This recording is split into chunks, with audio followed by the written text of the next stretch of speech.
Poetry is a special way of using language, not just to give information, but to express feelings, create beauty, and make music with words. This presentation will explain what makes poetry different from regular writing, called prose, how it's built, and why it's still important today.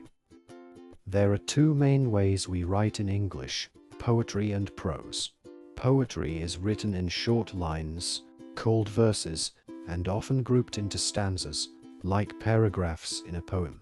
It uses emotional, imaginative language, like metaphors and symbols, and tries to stir your feelings or make you hear rhythm and sound in the words.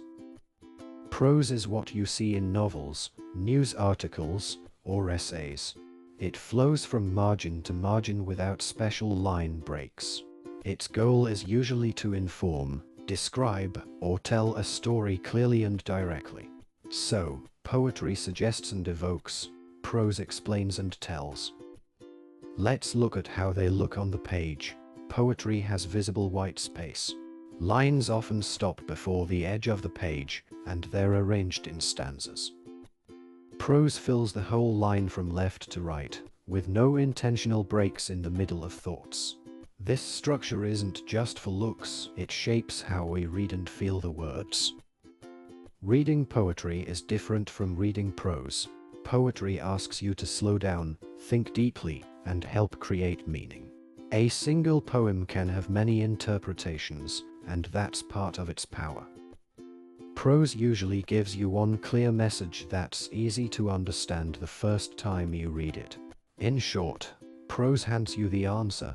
Poetry invites you to explore the question.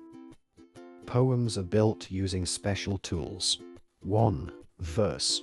A single line of poetry, carefully crafted, not just any sentence broken into a line. 2. Meter. The pattern of stressed, strong, and unstressed, soft syllables that gives poetry its beat. 3. Rhythm.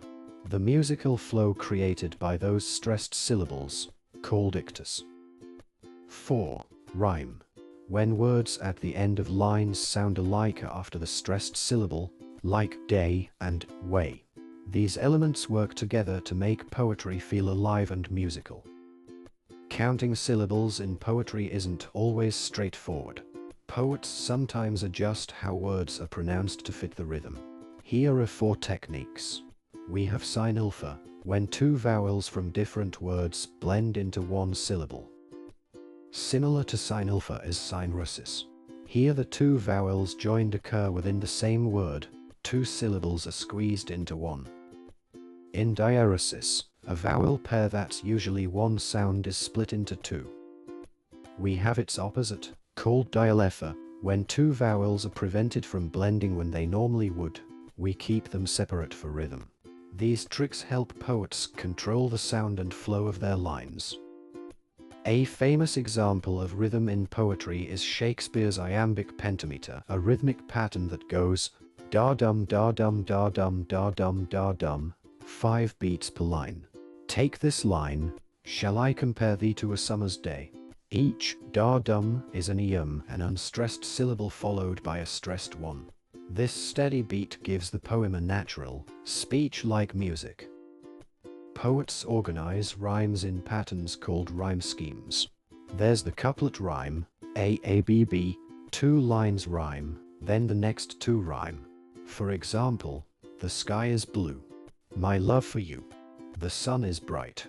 You are my light. Then there's the alternating rhyme, A-B-A-B, line 1 rhymes with line 3, line 2 with line 4. The third common type is enclosed rhyme, ABBA. The first and fourth lines rhyme, and the middle 2 rhyme. Like a sandwich. A more complex pattern is the chained rhyme, A-B-A-B-C-B-C-D-C. Rhymes carry over from one stanza to the next, like links in a chain. This pattern was used by Dante in the Divine Comedy. All these types of rhyme create structure and musical connection across the poem. Every word has 2 layers, denotation and connotation. Denotation corresponds to the dictionary definition of the word. The exact literal meaning. Connotation, on the other hand, deals with the feelings, memories, or images the word brings to mind.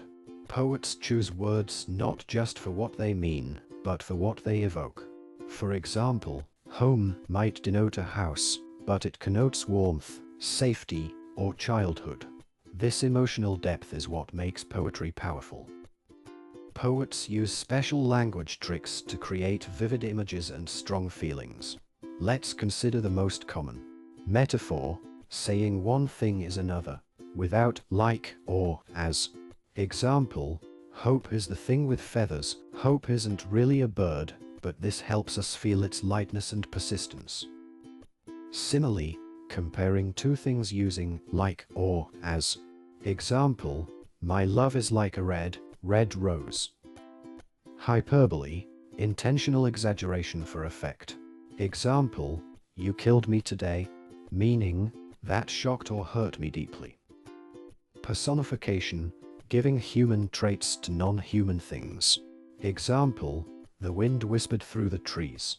These aren't just fancy decorations, they help us understand complex emotions in a fresh, memorable way. Finally, why should we care about poetry today? It's an art form where sound, rhythm, image, and meaning blend like colors in a painting. In poetry, how something is said is just as important as what is said. It demands active reading. You don't just consume it, you participate, imagine, and feel alongside the poet. In conclusion, poetry connects us to deeper truths about life, love, loss, and joy. Not by explaining them, but by letting us experience them through language. I thank you for your time and attention. Feel free to ask any questions. I'd be glad to provide an answer.